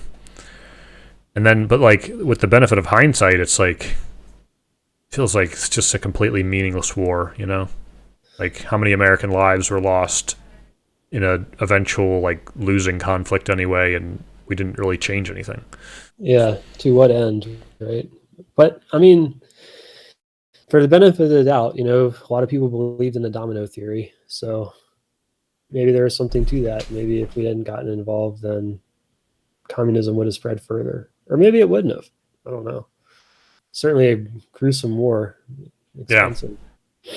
Yeah, maybe we'll talk about that at some point. For now, though, let's. I think we had one other topic we wanted to get to for sure, and we got maybe 30 minutes left. So, yeah, the last topic was, I think you said you had read an article by Michael Burry, the Big Short guy. You want to introduce it? I'll flip the thing over here. Wait, is it? Yeah. So I think I saw a blurb about, I guess it was a tweet that he put out. And this was just an article I found, before today and it was just kind of reiterating the same idea. But, so this is a guy that, from what I understand, like accurately forecasted the housing bust in 08 and that whole thing. And then there was a movie, The Big Short, about, Great film. Yeah, I watched it a while ago. I don't remember a whole lot of it, but yeah, like, so he crunches the numbers, he looks at stuff objectively, and he has a track record of seeing things, huge things, before most other people do. And so his point here was that, with COVID and work from home and everyone's working remotely, that seemed great, and it, certainly the flexibility of remote work. But it also proved that a lot of jobs that were assumed to require being in office could be done remotely.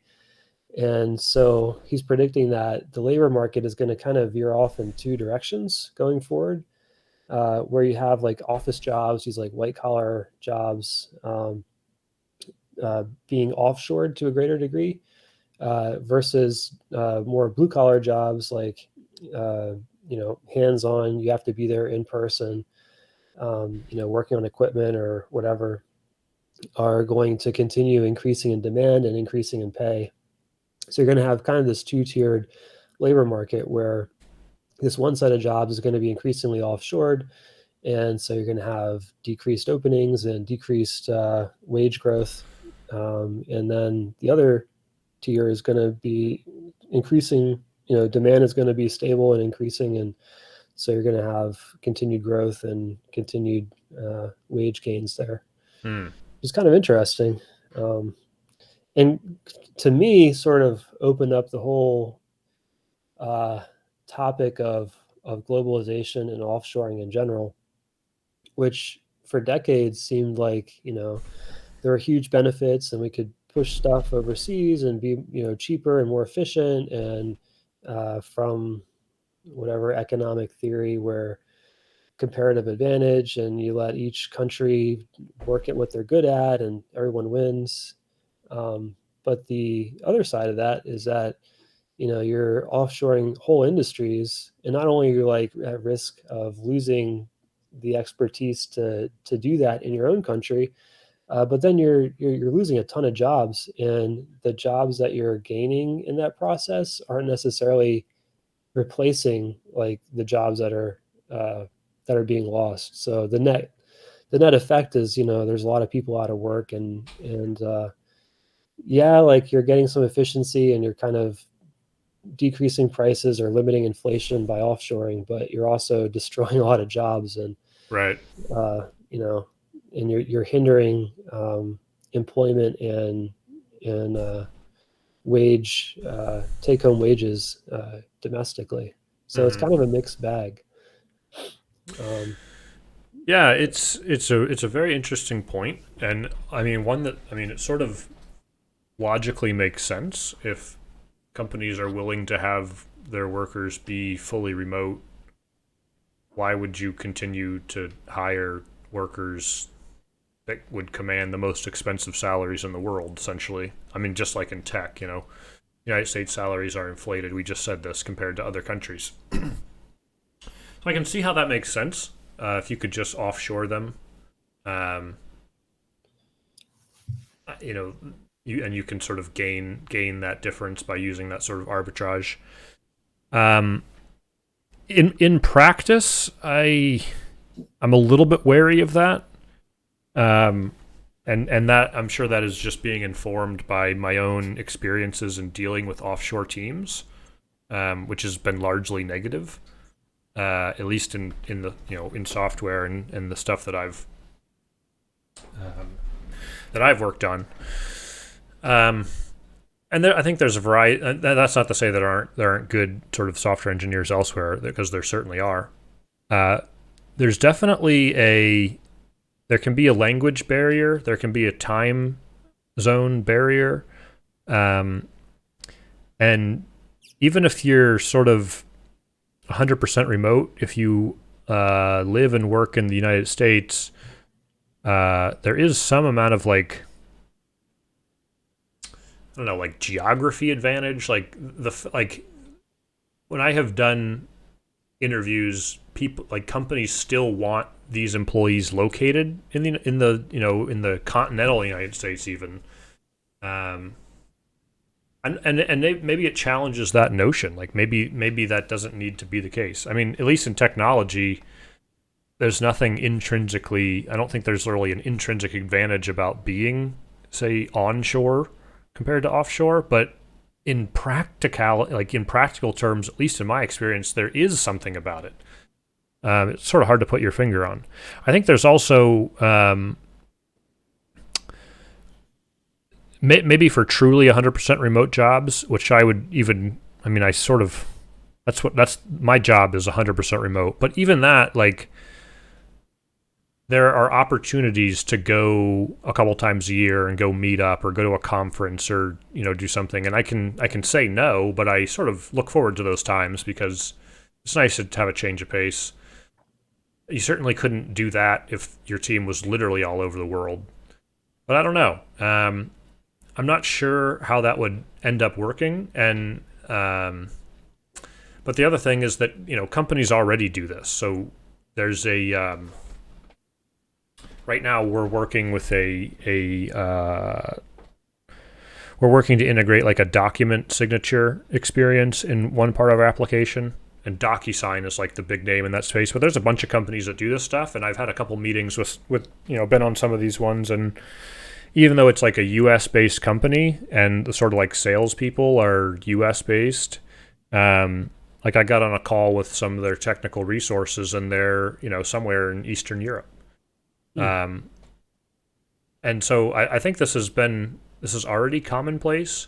I'm very curious to see maybe what the shift, what if any shift would be like in say 10 years.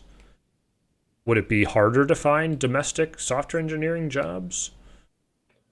I don't know. I guess it could. Yeah, I don't know. But it also makes me think that something, and we've talked before about the value of college versus say trade school or doing some of these other things, and I think you mentioned a little bit in this. I mean, you're not offshoring an HVAC guy, like somebody's got to get into that vent or something. I mean, and so it also just makes me think that like it almost lessens in a way like the value of college even more. Like if there's going to be less demand for those jobs and more demand for trade work, and you're on the fence anyway, like do I go to college? Do I go be an apprentice for a welder or something? It almost makes me think you should value trade school or whatever even higher. Yeah, definitely. It's a good reason to give pause to doing college just for the sake of doing it. But I don't know. Like I feel like I go back and forth on like, so what would be the ideal solution to all this offshoring? Like, has advantages. It also has costs. Are the net advantages like do they outweigh the costs? Like, should there be some kind of balance there? Should we have some degree of protectionism? Like, should we require companies to have X number, however you want to define it, of pay or of workers that are domestic versus, wherever. Um, but I don't know. I don't Yeah. know. Like, I don't like the idea of making rules and you know government dictating how to run a business. But I mean, yeah, is one of those things like there's just trade-offs. I don't know enough about the issue to, be able to speak intelligently about it, but it is something that, like, for the longest time, I was like, yeah, fine, offshoring. Like, we'll get new jobs as we, do comparative advantage. But I don't think that's always been the case.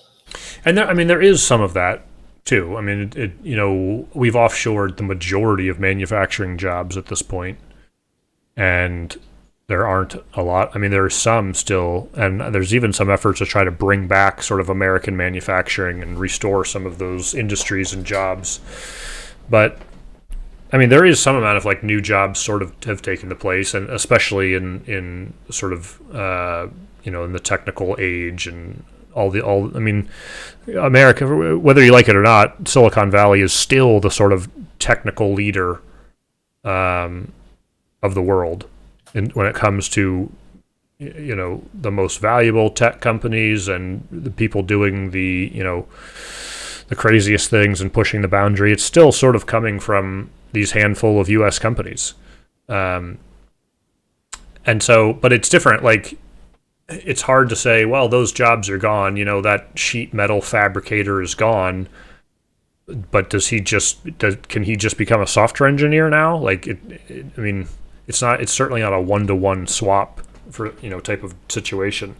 But to some extent, I also think that this is also just, it's part of the progression of, industrialization and moving societies forward. Like, we have comparatively less number of people out there who are farmers today than we did, say, 100 years ago. And that's because of technological advancements and just, people being innovative and trying new things and making jumps in different ways.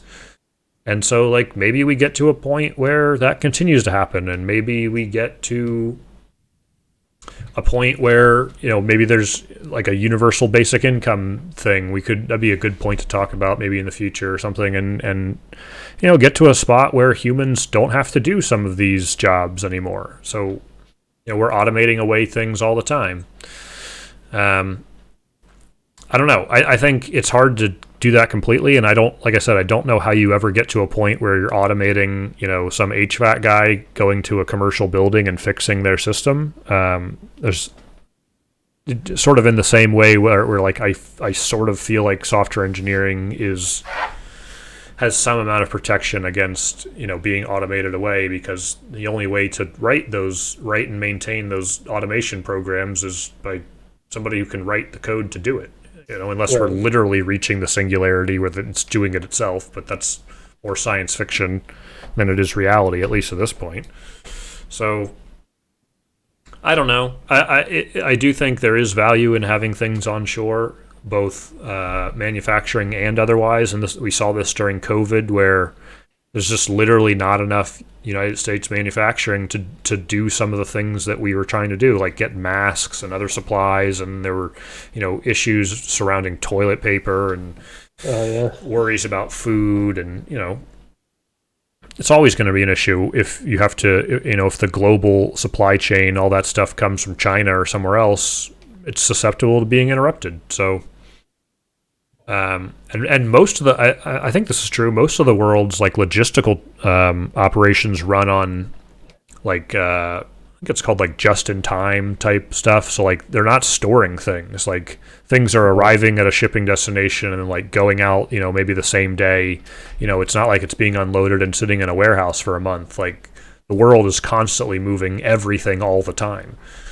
And yeah, I mean and because of that, it's almost like an attack vector, like if those shipping lanes go down, or like a cargo ship gets stuck in the Suez Canal or something, right? It impacts the whole world.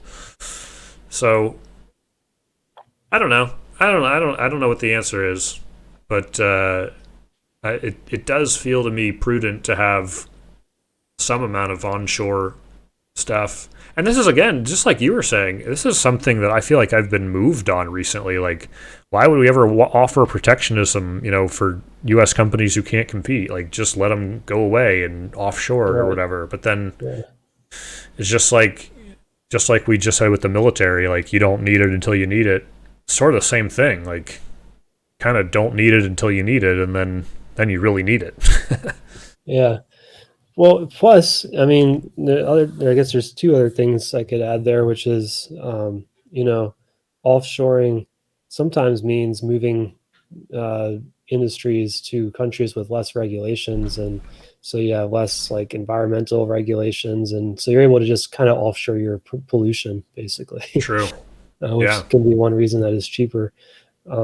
And then the other piece is like there are, I'm not sure how well that's measured. I'm sure there have been studies, but people losing jobs to offshoring and not getting new jobs, and then like getting stuck in a cycle of poverty and the cost that incurs, from like welfare or the cost of crime or whatever it is, like the cost of the communities that undergo that. So I don't know. Yeah, I feel like there may be some degree of protectionism that could be there could be an argument for, but which is weird because I, was kind of not about that even a few years ago. Yeah. Yeah. Uh, yeah. It's weird. It's very very strange.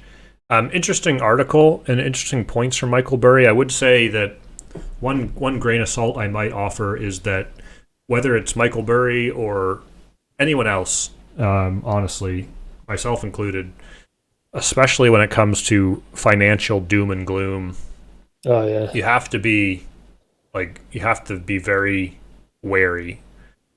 Even someone of the caliber of Michael Burry, and he's obviously famous because he sort of got it right surrounding the 2008 crisis. But I mean, if he had gotten it wrong, then we wouldn't be talking about Michael Burry right now, right? And so there's a yeah, little bit of survivorship bias there. Is maybe there was some other Michael Burry-esque savant who bet on something similar in a different way and got it wrong, and we don't know about that person because they got it wrong. So there's a little bit of survivorship bias, but also, I mean, and I just googled this right beforehand because I just wanted to be able to make this point, which was Michael Burry's not infallible, right? I mean, and I haven't even read this article, but it basically just says 10 times he was wrong or whatever. sure, Um, yeah, and my point is just that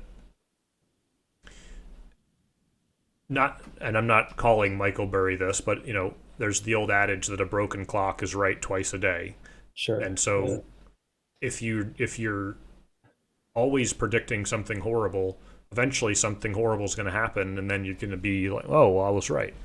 And so that's not an excuse to dismiss him or dismiss the idea, but I would simply offer that it is a reality that this is sort of how the world works, and that you just have to take everything with a grain of salt, unfortunately. He might be right, he might be wrong. I don't know. It's very hard to get this stuff right. So, and that's why we sort of look to him with some sort of reverence, is because he did get it right on a big, on a big stage. So, yeah, I don't know. Financial doom and gloom is always like a hot button issue, and everything is always burning down, and oh yeah, everyone's always upset, and you gotta buy gold, and you gotta do this and do that, and it's like, buy farmland, yeah, grow I your own mean, food, get ready for the apocalypse. yeah, it's always that stuff is always happening.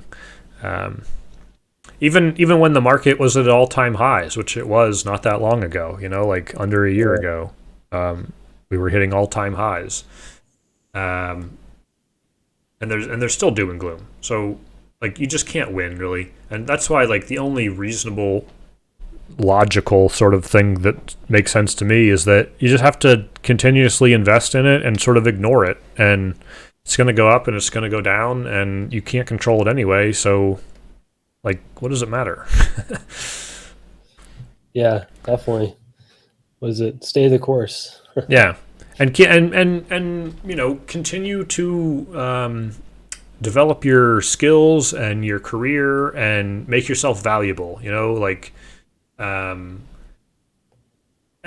like even hearing that article and suggesting that like maybe the job that I have goes offshore or whatever, and like there's less software engineering jobs. Like my approach is I want to be there's not it's not like there's going to be no software engineering jobs, and so I want to be able to compete for software engineering jobs, and I feel like I can. And so all of that feeds into, well, that the only like reasonable way forward is to make myself a better software engineer, so that if there are fewer jobs of these types, then I can win those jobs, right? And so I don't know, that's at least how my brain works, is that labor is a market just like anything else, and so you can be replaced by somebody else who has the same skills. And so you have more skills, or you bring some other intangibles to the table, make yourself more valuable to a company in some way, you can compete in the labor market, in your sort of own personal market. So that's kind of the approach that I take. Yeah. And I guess, that is the argument against protectionism, is that you're more efficient, more productive without, creating these sort of artificial barriers to, business moving labor where it's most productive. Right. So. What do you think about the inflation that's been going on for the past almost year? Man, for a burger, a soda, and a fry from Five Guys, it was $25 the other day. For one burger, one soda, and one fry? It was a double cheeseburger. But yeah, it's still burger, one. soda, and fries, $25. I was like, wow. I guess I'm not going to eat at Five Guys anymore. I don't know. That's crazy. They've always been a little bit pricier, but not like that. Yeah. And this wasn't like, Five Guys at the beach or something. Like, it was just regular Five Guys. So I don't know. I don't think I've wrapped my head around inflation enough yet. Like my response right now is just to consume less. But eventually, like with inflation, it doesn't really go down. Like it just, that once that price is reached, it's just going to stay there probably. Like, I mean, other than like fuel is more up and down, but other goods and services, they're more sticky. Yeah, it's sort of like the deficit, like you can have a deficit each year, and even if you decrease the deficit for a given year, it's like, hey, that's great, but you still have all the other deficits from the previous year racking onto the national debt. Like it's not like it's going down, you're not going in the other direction, you're just slowing the rate of growth. Yeah, no, inflation is just that, like, quote unquote hidden tax, but it's definitely there, and we're all paying the price for it right now. Yeah. I mean, on one hand, you can't expand the money supply, like 40% or whatever within 2 years and not expect anything. Right. On the other hand, like supply chain disruption was severe, and it's still there, and now the Ukraine war, and that's further hindering fuel production and food and all that. So it's like a constellation of factors, but I don't know. Whether it's the right thing or not, like I keep thinking back to, Biden came in and he canceled the Keystone pipeline. Yep. It's like that pipeline probably could have come in handy right now. Like, I get it. You don't want to, well, I guess that one was, trampling on Native American lands, or there was some kind of like debate about that. And maybe there were ways around it. I don't know. But, the whole greenhouse gas thing. But for energy, like, you really need to make sure that there's an abundance of energy if you want to have stable prices and economic growth and all that stuff, because it all depends on energy. Right. So, and that pipeline, it's especially tragic because it didn't stop the flow of oil. It's just being delivered in trucks. Oh, it's like way more inefficient. Oh, yeah. That's so. Yeah. It's just like, that's one of those things that it's such a good example of, well, hey, like, of course we want to protect the land and stuff, and it's like, yes, but there is no perfect solution, and there are always trade-offs in these situations. And I mean, it's not that Biden is exclusively responsible for the inflation, but his policies certainly have impacted them, in some way. Sure. to go in that direction. So, but it's important. I also think it's important to call a spade, but also sort of be accurate, because it's not. I mean, most conservative media that you would consume would exclusively blame Joe Biden for inflation or the high price of gas, and maybe he has some role in that. I think it's fair to say that he does, but it's not exclusively the actions of the United States president for why there is nearly worldwide inflation. Yeah. But I don't know if that is neither here nor there. But I don't think it's a partisan thing. I mean, both parties voted for those COVID stimulus. exactly, that's what. And I was having this conversation recently, actually, about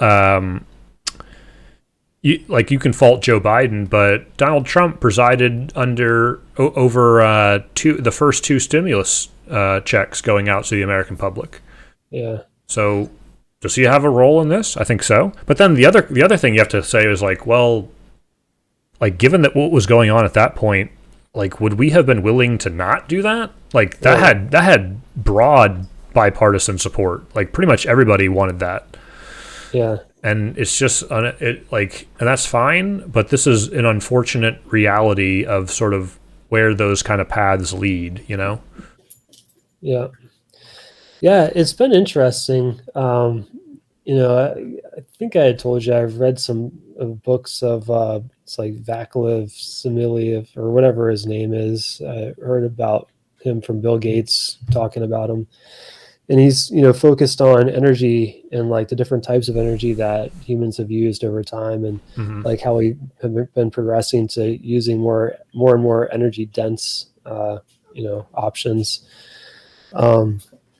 But so anyway, I kind of already had that in the back of my mind, and then with all this inflation stuff and the supply chain stuff and all that, this really brought into sharp focus for me. Just like the like predominant role of energy in like our lives, like because we all rely on external sources of energy. None of us really. Maybe there's some people in the forest, but none of us are just using our own like muscle power to get around in life. So it's all about energy, and then being able to leverage that energy towards productive uses.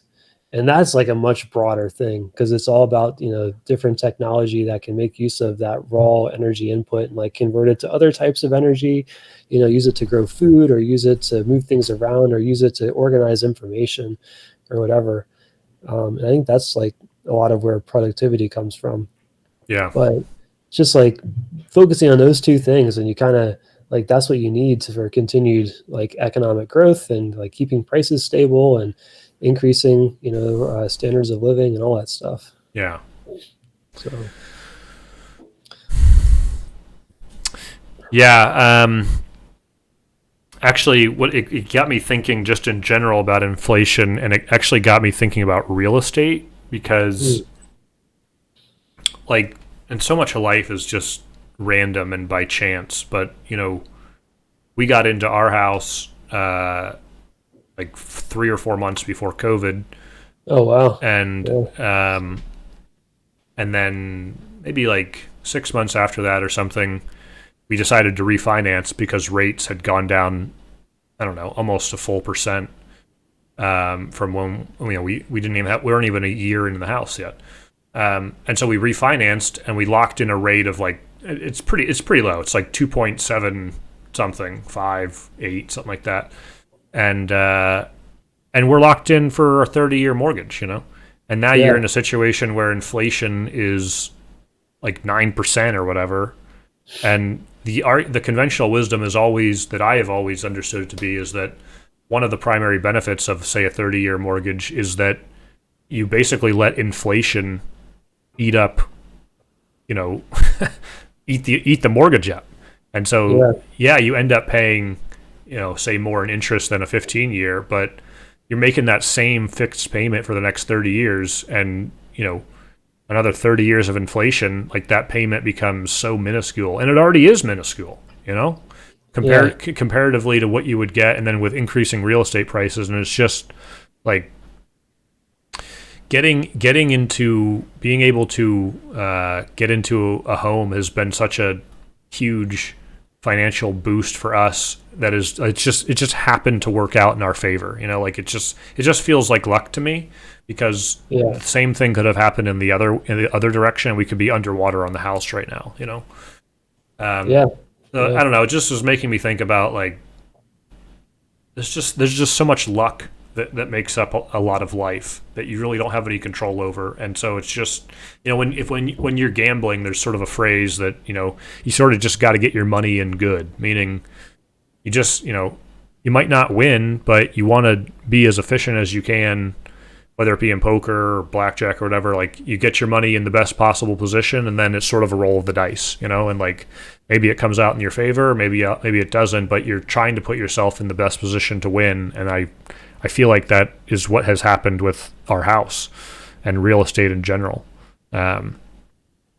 So I don't know. That being said, I don't like inflation being 8 or 9%. I would much rather it be closer to the Fed's target of like 2.5 or whatever percent it is. But I don't know. I'm hoping that they can get it under control here in the next 6 months. But I don't know how bullish I am on that happening. I guess we'll have to see. Yeah. Well, the crazy thing, I mean, crazy, but it's kind of interesting that the way to get that into under control is raising interest rates, which slows down the economy. So, Right. well, when you have limited supply, you have to limit demand in order to stop prices climbing. And what a weird spot we're in right now, where like we're coming off of like one of the hottest housing markets, at least in a lot of parts of the country, that we've seen in maybe decades.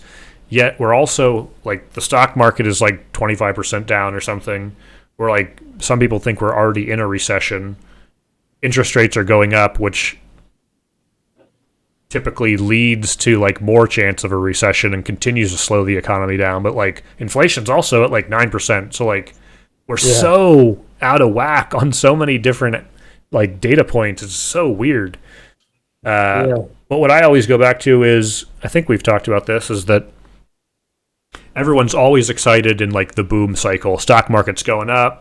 People, job markets are hot. People are making money. It's always good, and it's always the same, more or less, because that's all people care about. Every recession is fundamentally the same thing, but there's always a different, boogeyman. Like, it's different this time, Oh, right. This time it's the tech bubble. This time it's the housing bubble. This time it's whatever, the oil crisis of the 70s. It's always something different, but fundamentally it's always the same thing, which is things start going down, right? And so it's, again, from my point of view, is the call to almost like ignoring the situation and focus on what you can control, like doing a good job at work and making yourself valuable and employable and saving money and reducing spending, and all you can do is what's in your control, and so that's what I try to focus on. Yeah, definitely. I think it goes both ways, whether it's going up or down. Some people are always going to say it's different this time. Like, it's different this time. This bull market is just going to keep going. Like, we're not going to have another. Which we've heard. We've been hearing that since 2008. It's like, well, sometimes people say that too. Like, when it's 2013 or 2014, I've read these same things. The market can't keep going up. Like, look how much it's already gone up. Like, it has to come down. And then we had another like 8 years of skyrocketing up. I mean, you just never know. You never know. Yeah. Well, was it modern monetary theory or whatever? Like before this, downturn and the inflation and everything, the idea was that, inflation doesn't happen anymore. Like, you can just keep spending, keep stimulating the economy, keep deficit spending. Like, deficits don't matter. Well, now we're in inflation. It is strange though. Like, one of the sort of side effects of inflation is, yes, we have this deficit and this national debt that keeps growing, but inflation also like eats away at that in some way, Yeah. So it's also like a hedge against like, your national debt situation, which I've oscillated on in the past of going from like, this is a huge problem that we really need to care about, to like kind of being lukewarm about it. And now I'm kind of like in the middle. I don't love it, but it's like I don't view it as an existential crisis like I have in the past. Yeah. Well, from what I've read, when if debt is as high as it is, like public debt to GDP is as high as it is, like there's not really another option other than like outright defaulting. Like you just have to inflate it away. Right. That's, Which I that's think Russia just defaulted for like the first time in whatever. Yeah, though that was kind of an artificial thing. Like they defaulted technically because of sanctions that won't allow them to Sanction. pay Yeah, it. yeah. Like they have the money to pay it, but they're not allowed to pay it. Interesting. So, but have you read any of the articles by Lynn Alden? I think her name is. I don't think so. I'll have to send you a link. They're pretty good. Talk a lot about this type of stuff and like the debt and the deficits and like the petrodollar and how all that stuff is interrelated. And I don't know. I don't know enough about any of that stuff, but it sounds pretty convincing. So maybe she has something to it. You know. Okay. Yeah, I'd love to read some. But All right. Well, we're over 2 hours, so should we call it here? yeah, sounds good. I think I'm gonna go for a run. All right. Sounds Yeah. good. Well, I will see you in a few days, and Yeah, sounds good. we'll find a time in the future to do another one. Yep. All right, brother. All right. See ya.